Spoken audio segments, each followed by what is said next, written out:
Hi everyone, and welcome to Creative Chelsea. If you like this video, please let me know by giving it a thumbs up or commenting below.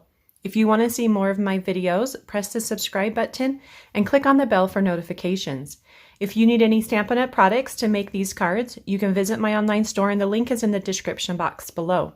When you purchase Stampin' Up! Products through me, you can earn free products. Check out my current customer appreciation products on my blog, and the link is listed below in the description. Today I'd like to share with you my first alternative project using the September 2021 paper pumpkin kit called Haunts and Harvests. And this fun kit created, I think it was 12 treat boxes. And I do have an unboxing where I also will make the project. And if you're interested in seeing that, or seeing my other alternative projects, you can click on the playlist in the top right corner. And these are the cute boxes that it made. I just think they are so cute. So I know that not everybody needs treat boxes, and so I have made some cards today for my alternative. And so let's go ahead and get started making these. So these are the treat boxes and how they come in the kit. And so to make our cards today, we're going to remove some of these sections and use them on our cards. So the first thing is I want to remove this hexagon at the bottom of our treat boxes. And so I'm just going to do a straight line from one corner to the other. These boxes are printed on both sides with different patterns. So when you create these cards, you can choose which patterns you want for your cards. Now there were 12 treat boxes, and if you don't turn any of them into the 3D treat boxes, then you would have 12 of these hexagon shapes. And so you could, if you're going to use all 3 on one card, you could get 4 cards from one box, but that's only if you don't make any of those treat boxes. So then I'm also going to separate one of these sections for our second card today. And again, you can choose which pattern to use. And we're going to trim this section down into a long rectangle. And then you are going to just put these other pieces off to the side, and we'll use those for other alternatives throughout the week. So let's begin by trimming down the side. So there is a flat edge here, and so I'm going to place that up against my paper trimmer, and then right where that corner hits, I'm going to just do a nice straight line all the way down my section here. So you do see how we now have a 90-degree angle with this what is that, a score line and then our cut line. So then I'm going to go ahead and rotate this and trim. Now you don't throw away the tops, these little curved tops. I do use these on another alternative, so make sure to keep those.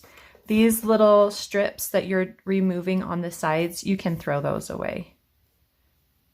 So the next thing is you're lining up that straight line that you just cut. And down here, you're going to line up that corner once again to make a nice straight cut all the way down. And so you're going to end up with a piece that's just under 1 inch in width. And you'll want something that's about let's see, so that score line sits right about 2 7/8. And so you'll have a rectangle that's about that size when you're done. And you can go ahead and throw away those extra pieces. Just you want to keep any of the round pieces. So I'm just going to go ahead and do the same thing to the other 2 sections.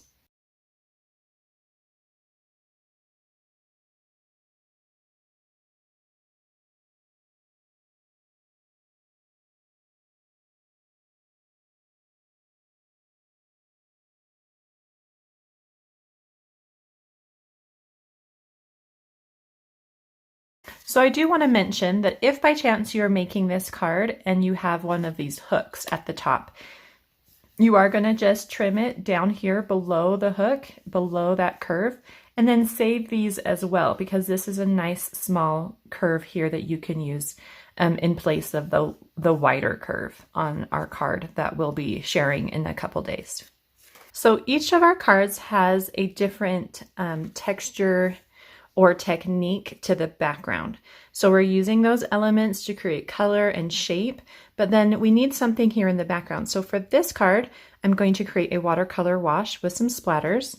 And then for our second card, I've decided to use an embossing folder to create some texture. So the embossing folder I used was the Tasteful Textile, and I've already embossed that. If you have a different embossing folder, you can use that as well. You don't have to just use this one. And then the nice thing about that is it just gives a little bit of interest to the background of those shapes. And the same goes with that watercolor wash. So let's go ahead and do the watercolor wash now. I'm going to be using Pumpkin Pie, Pale Papaya, and Poppy Parade. And these are the same colors that the pattern paper from the kit are part of. And I've got my water painter here, and I'm just going to wet the brush and then begin with the Pale Papaya and just do a nice big watercolor wash here in the background. And it's very light. This is a very soft color, and we're just really adding color and water to our paper. Now I'm just using basic white paper. So the important thing about this is that you want to work quickly but not add too much water. So next I'm adding some Pumpkin Pie ink to this background wash. I'm keeping it just to some different sections. It doesn't need to be over the whole thing. And I am squeezing at the same time. If I need to pick up a little extra ink, I can just do that from the corner of my ink pad. Okay, so I'm going to go ahead and let that dry, and then we'll do our splattering. So to speed up the drying, I did use my heat tool. And now I'm going to use the Poppy Parade ink and create some dark splatters across my paper. And you do want to make sure that you don't have anything laying around. Just you want to make sure that those splatters don't get on any other parts of your project. And I'm just going to start by tapping this onto my paper. And that just gives me some little splatters. I can pick up more water. There we go.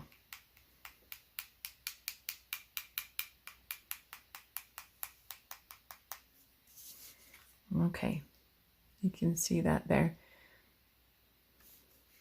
The next step is to do our stamping. And for each card, we're going to do a greeting and 2 leaves that come from the kit. So both this cute tag and the leaves are die cut pieces. And we're going to be using this stamp set that comes in the kit. And you can see here all the great greetings and the fun images. And I'll be using all of these sometime during my alternative project. So make sure to come back and see those throughout the week. So today we're going to just stamp again on 2 of the leaves. So go ahead and cut or punch those out. I've placed the lined image for each of the leaf shapes on a clear block, and I'm just inking it up with the soft succulent ink pad that came in the kit. And it just gives a nice little detail to the inside of each leaf. Then we are going to stamp our greeting. So punch out some of the tags. We'll need 2 of them. I did stamp them so that the opening is on the left. And I'm using the greeting "Thank you" for one of my cards. And then my second greeting is "You're a blessing." Now the "You're a blessing," I'm going to trim a little bit off on the left side. So I want to remove the tag part just so I get a nice straight rectangle. So like that. Okay, so now I have all my pieces and I'm ready to put my cards together. So I'm using 2 card bases that are both Pale Papaya, and they're just your regular size, which is 5.5 by 8.5 and scored at 4 1/4. And on these, I'm going to place the backgrounds. So I can go ahead and do that. Just going to use some strong adhesive.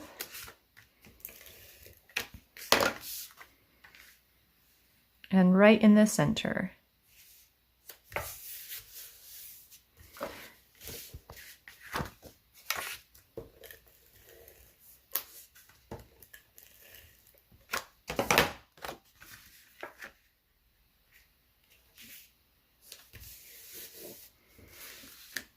So then you're going to take your pieces and you're going to arrange them on the background of your card. And so let's start with our rectangle pieces here. So there are oranges and greens, and you can see that they're both, there's kind of one of each. So I'm just going to do the opposite colors of what I had done before so that you can kind of see how they each look. So this red one is going to go down in the bottom right corner. You've got about a 1/2 inch or so gap between the edge of the card. Then I've got my soft succulent. It goes up a little bit higher, maybe about a 1/4 of an inch or so above that. And then my pumpkin pie. And that's going to go, you can bring it down a little lower or kind of try to, you know, find the middle between those two, wherever you want to place that. Okay, so let's now move on to our hexagon card. And again, I'm going to just kind of flip them over and use the opposite. So we've got these ones here. So let's begin with our, just adding a little adhesive to the back.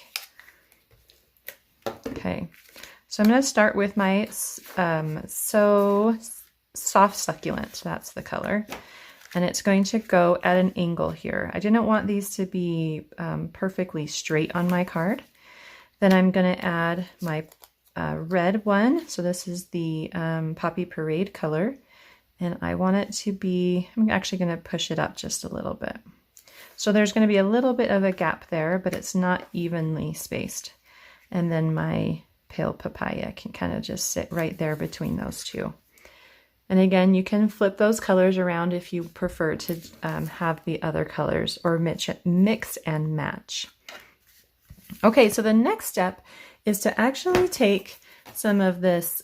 This is the twine that is used on the top of the tree boxes. It's kind of a metal and it has like raffia wrapped around it.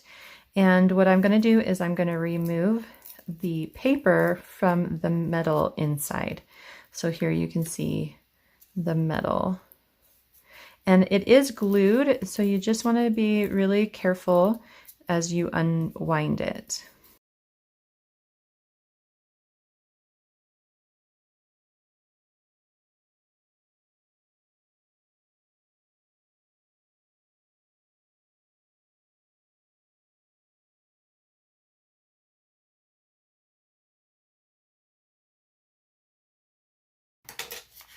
Okay, so you're just going to flatten that out a little bit. And I'm going to show you two different ways to use this paper that comes off that. So you just kind of open it up, get it as wide as you can. And then you're just going to take it, measure it along the width of your card, and then just kind of trim it so that it goes all the way across just the white section. And then this just gets added right to your card, right in the center. Just with a little adhesive like that. And then we're going to place our greeting and 2 leaves here. So you're going to want to use some dimensionals on the back of your greeting just to kind of pop it up. And you're just placing it off to the center just a little bit. So it's a little closer to here to the right edge. And then I've also added dimensionals behind my leaves. And you're just tucking these in, one on the top left, and then one in the middle on the bottom. Somewhere like that. Okay. And then we will add our bow when we're ready to do that for both of our cards. So for our second card, we're going to actually take this and just kind of twist it. So do a couple twists and then give it about, I don't know, ½ inch or so, and do another little twist. So you're kind of twisting it all the way down, and that's going to give it this fun like vine look. You just want those twists to kind of stay, so pinch them a little bit. And then every time you do this, you're going to get a little bit of a different look. Okay, maybe this one I'll open up just a little bit more. And then you're going to just add this with, you can use some of the small strips. You're just going to apply those to the back in a couple spots. So when you add this to your card, you want it to have kind of a free flowing feeling so that it's not just on your card straight. That might be a little high. So pull that down just a little bit. There we go. So you see how it kind of curves up and then comes back down. That's going to give it a nice feeling for your card. So for my next step, I'm going to take 10 inches of linen thread. It comes off the spool pretty curly, so you can just run it through your fingers and kind of straighten it out and then tie a bow. And I'm going to do that to 2 pieces. So I've got 2 nice big bows from 10 inches of linen thread. And then for this one, we're going to just add that bow right to the tag. And I'm just going to place that right at the top. I'll give you a close up. So it's just right here on my tag. And then I'm going to add my bow there. And it's just going to make it look like I've tied it around the tag, but I didn't really need to do that. So kind of like that. Do you see how it kind of appears to look like it's been tied around the top of that tag? And then you can take a pair of scissors and just kind of trim off any excess trim. Okay, so that card's all done. Super cute. And then for this second card, we're going to add the bow to the back of our greeting. So I did tie it here. I do have a little bit of some dimensionals already on there. And you know, I think I want it in the middle, so I'm just going to place a little adhesive. So I've added a little adhesive there to the back, and I'm just going to place that knot right onto that greeting, and then just kind of have it come at an angle. And then I have the dimensionals already on, and that's just going to go right in the center of the 3 pieces and kind of above this raffia here. Okay, and then we're going to take our leaves, which I also have placed some dimensionals on, and these are going to get tucked in underneath the bow, kind of at that same angle that the bow is going. So if your bow is going a different direction, then tuck it in going that direction. And that card is all done. Well, I hope you enjoyed watching me create my first alternative cards using the September 2021 Paper Pumpkin Kit. If you're interested in getting your own Paper Pumpkin Kit, please use the subscription link in the description box below, or you can visit my blog, creativechelsea.com. To get written instructions or see close-up images, you can also visit my blog. Thank you so much for watching. Have a creative day. Bye.